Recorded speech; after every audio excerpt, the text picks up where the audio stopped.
Interesting to see how so many companies have started opting for S3 static website hosting. Hey everyone, today we are going to cover how to host a static website on S3 bucket, and let's get started.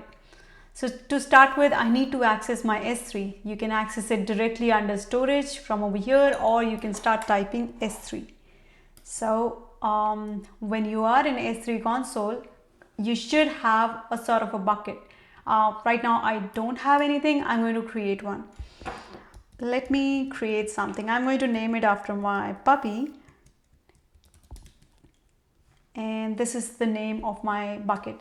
You can go through the advanced the wizard, but right now I'm just going to simply create it a blank S3 bucket. So once the S3 bucket is created, you need something, right? You need a couple of files, you need the permissions, you need to make those files public. So first thing first, number one step is to create a bucket, then upload few files. I have a couple of files which are ready. They are simple, index.html and two images. I am going to show you how I created these files as well. So once these files are uploaded, you need to make sure that static website hosting is enabled. So to enable it, I'm going to hit this, use this bucket to host website. I have the same naming convention, index.html, error would be same as error.html, and that's all about it. My static website hosting is enabled, but if you see, you'll still not be able to check out anything from that site. Why? Because those contents are not made public. So I need to explicitly define it as a public object. So when I go in my bucket, I'll be selecting them and making them as public. Right now you see that this tag is grayed out. Why? Because in the permissions itself, everything is blocked. So I need to explicitly allow the public access by unchecking this block contents for public access. So once I confirm, I should get that enabled.